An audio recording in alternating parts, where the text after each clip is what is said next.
Je vais vous présenter quelques résultats d'études du think tank ICDP. Alors ICDP, j'interviens ici assez régulièrement, mais pour ceux qui ne connaissent pas, ça existe depuis 20 ans, plus de 20 ans maintenant. Et c'est un groupe d'études qui vise à étudier l'avenir de la distribution automobile. Un vaste programme. Et on est présent surtout en Europe, mais on a aussi des développements, enfin des équipes de recherche en Chine et au Brésil. Donc aujourd'hui, je vais vous parler du véhicule connecté, et plus exactement des attentes clients. Pour commencer, un petit rappel. Donc effectivement, on est dans un monde où l'ère de la donnée a commencé, que ce soit dans l'automobile ou ailleurs. Il y a pour la connexion des clients, les réponses aux différents besoins, la création de valeur, l'adaptation des prix, etc. Vous voyez un certain nombre de logos là sur le slide. Et effectivement, vous avez beaucoup d'organisations qui sont à la pointe dans la gestion des informations et qui en ont fait leur cheval de bataille pour acquérir de nouveaux clients. En matière d'automobile, on se rend compte qu'effectivement, le trafic Internet mondial croît de manière exponentielle, et l'automobile, le véhicule connecté dans son ensemble, s'inscrit là-dedans. Aujourd'hui, certaines études montrent qu'il y a plus de 500 sociétés dans le monde qui se revendiquent comme étant partie prenante du monde du véhicule connecté. Alors le véhicule connecté, c'est très large, hein, ça va du véhicule autonome, il faut qu'il soit connecté, à effectivement la prévente, qui est plutôt le sujet de ma présentation aujourd'hui. On voit ici quelques chiffres hein, sur les profits que ça peut générer pour la prévente, là, pour le coup, à l'horizon 5 ans. C'est des profits qui sont relativement importants, ou des chiffres d'affaires qui sont relativement importants, mais personne vraiment ne sait à quelle vitesse ça va démarrer. Si ça suit la courbe effectivement exponentielle qu'on voit sur la gauche, ça peut démarrer très vite. Donc la question c'est qu'est-ce que va représenter là-dedans la prévente connectée, qui en sont les acteurs et pour quelle valeur ajoutée pour les clients. Je pense que Bernard parlera de ça aussi tout à l'heure. Un point de vue général sur les études qu'on fait nous, donc on fait des études à peu près, enfin tous les ans qui regroupent à peu près 3000 clients en Europe, et il y a la moitié de ces clients qui ont un questionnaire spécifique centré sur la prévente. Bon là c'est le fameux Net Promoter Score qu'on fait ressortir. On s'aperçoit que c'est pas si mauvais. Les clients sont relativement satisfaits de la prévente qu'on leur propose aujourd'hui. Ceci dit, il y a encore de la marge de manœuvre, puisque quand on parle d'Apple, le NPS c'est à peu près 75, donc c'est effectivement le benchmark dans tous les secteurs. Mais même si c'est pas si mauvais que ça, on peut penser que notamment les nouvelles technologies de l'information et de la communication vont permettre d'améliorer la relation entre le client et son atelier, son garage. Quand on pose la question au client sur ce qu'il veut, qu'est-ce que c'est qu'un véhicule connecté en après-vente, il y a déjà un certain nombre de choses qui ressortent. Ils sont par exemple intéressés par une option qui permettrait de réserver automatiquement un rendez-vous à l'atelier. On leur a posé spécifiquement la question. Plus de la moitié, la petite majorité on va dire, est intéressée par ça. Et aussi, il serait, donc à peu près la moitié, 49%, seraient intéressés par une application qui fait une mise à jour en temps réel des travaux qui sont effectués en atelier. Alors certaines entreprises ont déjà ça, via par exemple des smartphones ou des photos ou des vidéos, mais ils préféraient peut-être que ce soit intégré dans les services qu'ils ont déjà. Mais dans la pratique, finalement, le véhicule connecté aujourd'hui, il y en a relativement peu sur les routes. Et le client effectue un certain nombre de recherches, notamment sur Internet ou via les nouvelles technologies de l'information, lui-même. Et on peut penser raisonnablement que si on avait un véhicule, ou si les clients avaient un véhicule connecté qui permettrait d'automatiser ces recherches, eh bien, ce serait plus facile pour lui. Donc là, par exemple, c'est sur les différents pays, on a listé en bleu les clients qui ont cherché la cause du dysfonctionnement de leur véhicule, donc autour de 20% en moyenne, un petit peu moins en Grande-Bretagne. Et en rouge, j'ai cherché une méthode sur Internet qui me permet de réparer mon véhicule moi-même. 18% ont aussi cherché des informations sur les préconisations d'entretien. Je ne sais pas si vous avez déjà essayé, moi j'ai déjà essayé. Trouver un plan d'entretien sur Internet, ce n'est pas toujours facile, notamment pour les véhicules anciens. Donc on peut imaginer, et c'est déjà le cas, puisqu'il y a déjà des entreprises ou des services qui sont développés autour de ça, qu'un véhicule connecté permette une identification notamment des codes panne, Alors après, je pense qu'on parlera peut-être aussi de l'accès à ces codes PAN, mais ça, c'est pas le sujet vraiment de ma présentation. Effectivement, c'est un sujet important. Et on peut aussi effectivement penser que le véhicule connecté va donner automatiquement des informations sur les plans d'entretien et sur la fréquence ou la nécessité de réaliser une visite prochainement.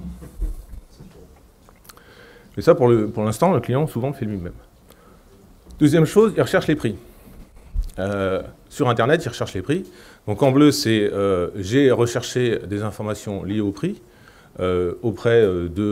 concernant le réparateur agréé de ma marque, concernant le réparateur agréé d'une autre marque, concernant un réparateur indépendant ou concernant une chaîne de service. Et en rouge, j'ai fait une demande de devis spécifique soit directement auprès du site de l'opérateur en question, soit auprès d'un portail virtuel. Juste des éléments d'interprétation de ces graphes. On voit qu'effectivement, pour ce qui concerne les chaînes de service, vous avez plus de gens qui font des recherches sur les prix en général et que l'écart entre la recherche de prix, je dirais, un peu informelle, et puis la demande de devis spécifique, il est assez important. Ça veut dire que selon nous, l'élément prix est relativement important dans le cas de ce canal. Donc vous avez un écart important. L'écart, il est beaucoup moins important dans le cas d'un réparateur indépendant. On va interpréter ça, nous, comme un élément de confiance. Finalement, on demande quand même un devis relativement systématiquement, indépendamment du prix. Mais toujours est-il que dans ce monde connecté, on pourrait imaginer qu'un véhicule ou que des applications, via notamment un dongle, permettent de remonter des informations concernant les prix. Et c'est déjà le cas. Vous avez par exemple une société aux États-Unis qui s'appelle OpenBay. Via un dongle, vous avez des informations sur, par exemple, les codes défauts, les codes PAN, et automatiquement, puisque c'est un réseau virtuel, c'est un peu comme Who Can Fix My Car en Angleterre, vous avez des offres qui sont proposées en fonction du type de panne qui est reporté par l'application. Troisième élément que les clients vont faire, c'est qu'ils vont essayer d'avoir des informations sur les pièces. Et on s'aperçoit que, bon là vous avez les chiffres entre 2015 et 2016, ça augmente un peu. Donc vous avez la proportion dans les différentes couleurs de clients qui ont soit vraiment acheté une pièce sur Internet, soit regardé les prix, ont considéré l'achat. Vous voyez que ça augmente un peu en général, et qu'effectivement, logiquement, par exemple, les pneus sont plus recherchés en ligne que les pièces dites de réparation. Et sur ces on va dire, un peu plus de 50% de moyenne, vous avez plus de 6 clients sur 10 qui, effectivement, achètent une pièce en ligne pour leur véhicule.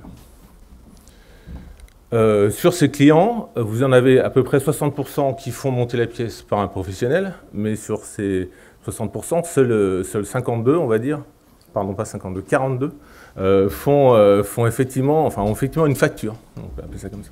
Sinon, c'est un peu du business gris, quoi. Et il y a un certain nombre de freins à l'achat de pièces de rechange en ligne qu'on identifie, nous, toujours dans nos enquêtes. Le manque de confiance, je ne connais pas bien la pièce, etc. Le manque d'aptitude, je ne sais pas monter moi-même la pièce.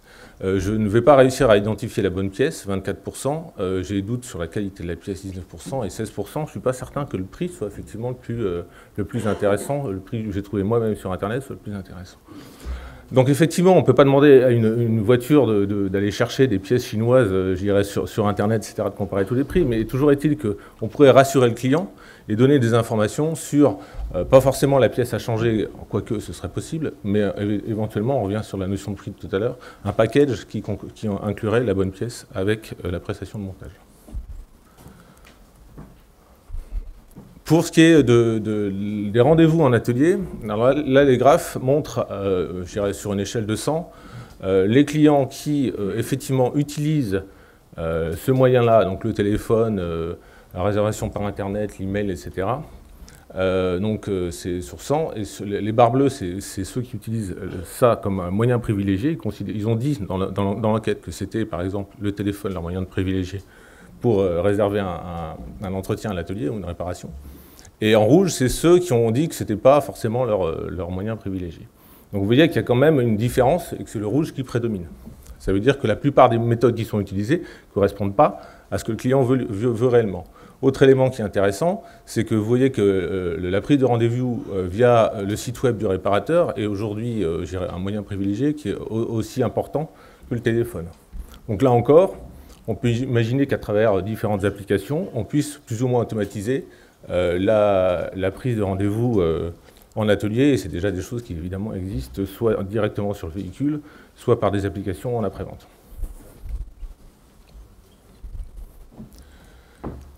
Et enfin, dernier élément, les véhicules connectés génèrent du lien entre le moment où le client sort de l'atelier et puis le moment où il y retourne. Aujourd'hui, vous avez un gros problème, c'est qu'effectivement le client va revenir à peu près tous les ans et demi en atelier, et entre-temps, on ne sait pas trop ce qui se passe. Avec un véhicule connecté, effectivement, on peut renforcer le lien, et là, vous avez un graphe qui montre qu'effectivement, en matière de réputation, ça peut être important. Dans le choix d'un opérateur qui considère les éléments relationnels. En bleu, c'est le réparateur habituel qui a été recommandé par un ami, donc là ça a joué dans 20% des cas. Si c'est un autre réparateur, ça aura joué autour de 26%, 27% des cas. Et avis en ligne positive, ça compte aussi. Donc effectivement, le fait d'établir un lien qui n'est pas simplement, on va dire, lié uniquement à la prestation mécanique ou la prestation d'entretien est intéressant. Ça permet de maximiser le nombre de promoteurs de votre garage, notamment sur Internet, et donc la fidélité des clients est plus importante. Donc si on regarde ce petit schéma, pas forcément détailler toutes les étapes, mais on se rend compte qu'à chaque étape, un véhicule connecté peut générer de la valeur ajoutée pour le client et aussi pour le prestataire de service, le garage. Notamment, j'attire votre attention sur le dernier point, qui est qu'effectivement, lorsqu'on est quelqu'un qui est impliqué dans la vente de véhicules, si on connaît bien l'historique du véhicule de son client, on peut prévoir plus ou moins bien le remplacement du dit véhicule. Donc ça optimise les process, c'est une réduction du coût, une meilleure satisfaction et une meilleure fidélité des clients, et donc au final une augmentation du trafic en atelier et de la productivité. Alors ceci dit, ça reste relativement théorique, parce qu'il faut que le client accepte de partager ses informations. Et là aussi nous on fait des enquêtes, et on s'aperçoit que lorsqu'il s'agit de partage des données, vous avez 13% des clients qui sont à peu près, je dirais, d'accord pour partager à la fois les données véhicules et leurs données personnelles. La grande majorité, c'est plutôt les données du véhicule et ils ne sont pas trop sûrs quand il s'agit de leurs données personnelles. 3% ne savent pas trop pour les données véhicules et ils sont d'accord pour les données personnelles et 18% ne veulent rien partager du tout. Donc là, c'est des éléments qu'il faut prendre en compte dans les différentes stratégies. Et de plus, on s'aperçoit que selon les marchés, bon là c'est un peu pour l'anecdote, mais les préoccupations vont varier. Par exemple, en Allemagne, les clients sont assez préoccupés par le maintien de le respect de leur vie privée. En Hollande, ce qui les intéresse, ce qui les préoccupe plutôt, c'est l'usage abusif et, je dirais, non autorisé de leurs informations. Donc on a aussi posé la question aux clients, savoir, durant le cycle de possession de votre véhicule, comment vous préférez, quel est l'opérateur que vous préférez voir gérer ces données. On va dire qu'un petit 40% disent moi je suis OK pour que ce soit les professionnels du secteur, donc ils vont déléguer. Et puis une proportion légèrement plus importante, mais pas extrêmement plus importante, dit moi je préfère tout gérer moi-même. Alors c'est important aussi lorsqu'on établit une stratégie, puisqu'on s'aperçoit que ceux qui disent moi je préfère gérer les données moi-même, disent que par exemple leur méthode en ce qui concerne leur méthode de paiement préférée, ils vont être moins d'accord pour avoir des prépaiements que ceux qui délèguent, ceux qui font confiance au secteur en général pour par exemple dans ce cas-là payer les prestations. Donc puis on voit dans les citations qui sont en orange, là effectivement on a des clients qui disent moi c'est important que je puisse garder le choix de mon prestataire, je voudrais avoir plus d'informations sur les travaux effectués, etc. Autre phénomène, et là on va attaquer juste après l'aspect business model, les clients sont de plus en plus conscients de la valeur ajoutée de leurs données, et ça c'est pas simplement dans l'automobile. 80% par exemple disent que c'est ma propriété, et moi je pressens que c'est monnayable, pas forcément, je dirais, en espèces sonnantes et trébuchantes, mais en termes de service. mes données sont toujours fournies à des tiers, par exemple, et je ne suis pas forcément d'accord ou même au courant de ça.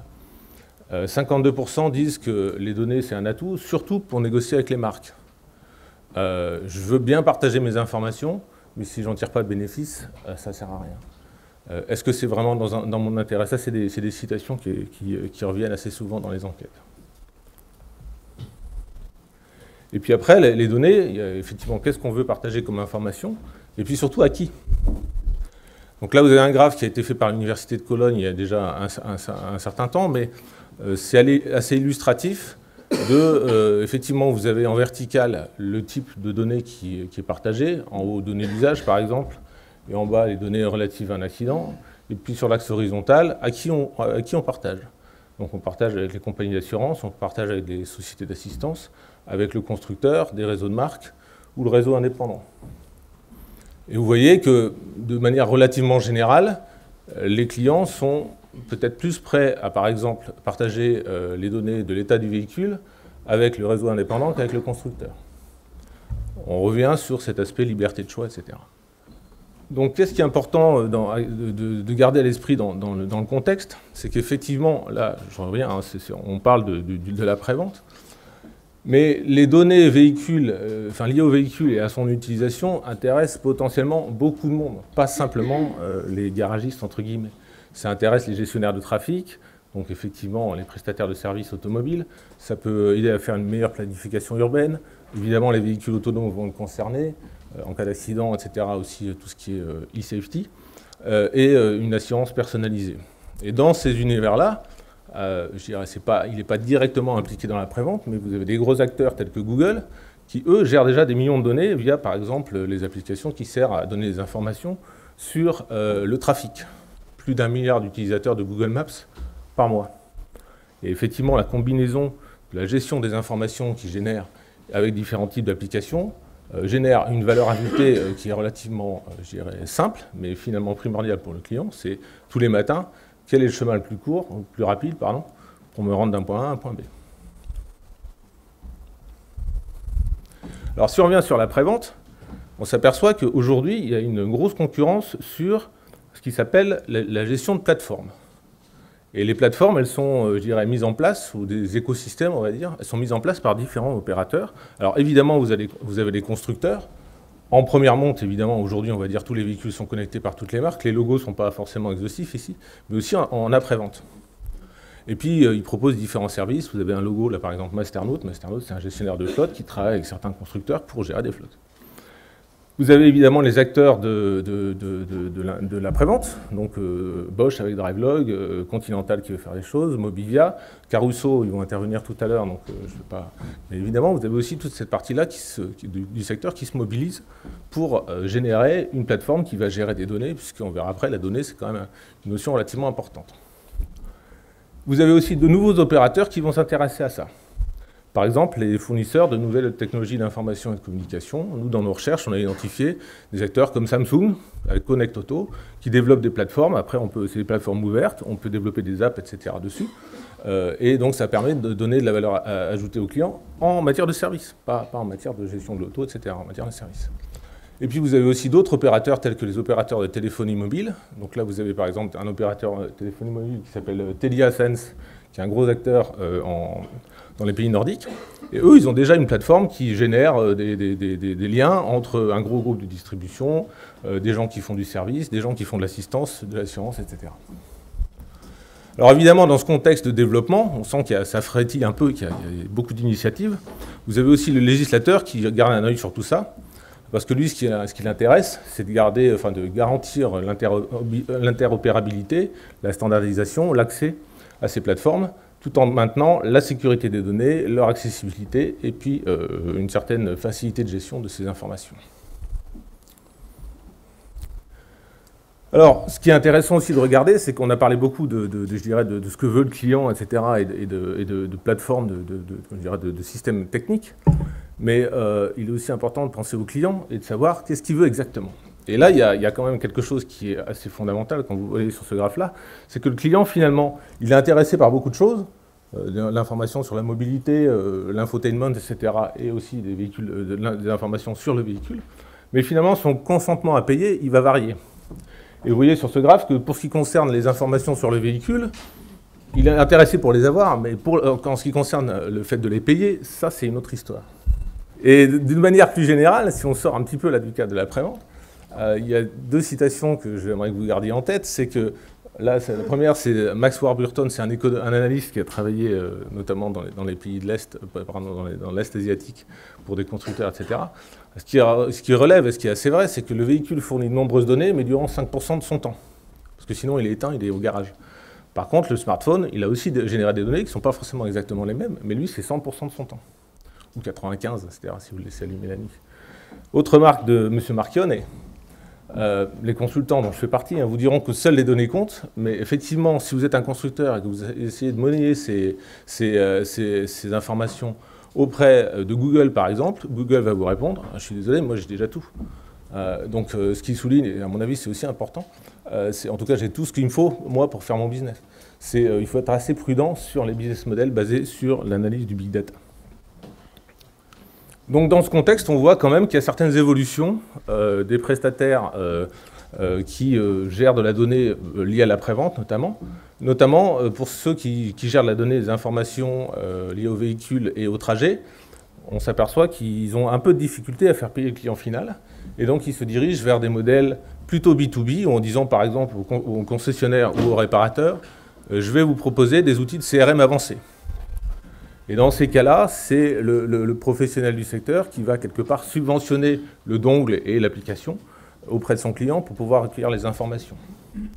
Ceci dit, c'est quelque chose dont on parle beaucoup en ce moment et c'est assez neuf, mais vous avez depuis longtemps dans le domaine du véhicule connecté des business models qui fonctionnent, par exemple ceux liés à la gestion des flottes. Alors là, c'est des coûts un peu plus importants, mais la proposition client est plus claire, on va dire. Donc parce que ça touche à des éléments qui sont par exemple les ressources humaines, la gestion d'outils de production que sont les automobiles ou les camions. Et à ce moment-là, le consentement à payer des clients est beaucoup plus important. Et enfin, dernier élément, sur la maintenance prédictive. Alors c'est aussi quelque chose dont on parle, mais pour l'instant, dans l'automobile, la maintenance prédictive en temps réel, tel qu'on peut le voir par exemple sur des matériels agricoles, c'est pas encore là. Donc, j'ai bientôt terminé, c'est l'avant-dernier slide. Donc, quand on voit tout ça, ce qui est quand même relativement important de garder à l'esprit, c'est que vous devez, avant de vous lancer dans une opération, de dire, voilà, je vais construire une plateforme, etc., qui va faire tout, vous devez bien garder à l'esprit la définition, enfin, ce que vous voulez vendre au client, et qu'est-ce que vous essayez de générer comme valeur ajoutée. Parce qu'en matière d'informatique, selon que vous allez avoir le système qui est à gauche ou le système à droite, vous allez peut-être avoir un facteur 100 ou 1000 en termes de coûts. Juste un exemple, si vous avez une carte un dongle avec une carte SIM dédiée, vous allez devoir payer des coûts de communication, alors que dans le cas, par exemple, avec une carte SIM où il n'y a pas de dongle, où il n'y a pas de carte SIM, eh ben, vous ne payez pas les communications, c'est le client qui paye via son smartphone. Donc ça ne sert à rien de vouloir construire une plateforme qui fait tout, si vous n'avez pas effectivement défini très précisément les besoins des clients, enfin votre offre client au préalable. Donc pour conclure, effectivement, on voit qu'il y a un potentiel qui existe en matière d'après-vente, qu'on peut très bien aujourd'hui améliorer la situation, la relation avec le client, puisque, comme je le disais tout à l'heure, on passe d'une situation où il n'y avait rien pendant 1 an et demi à quelque chose, donc là c'est assez à creuser. Ce package au centre, là, il existe déjà petit bout par petit bout. La technologie est là. Mais quels sont les opérateurs qui pourront faire le lien entre ces éléments et puis trouver aussi une martingale, on va dire, ou la clé en ce qui concerne le business model, c'est important. Et dernier élément aussi, peut-être dans le contexte, la donnée en elle-même, ça c'est une citation que j'aime bien, ça a été fait par un expert en NTIC en France. Lui, il dit que la donnée, il y en a déjà trop. On est submergé d'informations, c'est aussi valable pour l'automobile. Donc, la question, ce n'est pas simplement l'accès à l'information et à générer de l'information, c'est aussi et surtout trouver des gens qui vont être capables de gérer cette information, de la malaxer et d'en faire quelque chose qui va être de valeur ajoutée pour le client.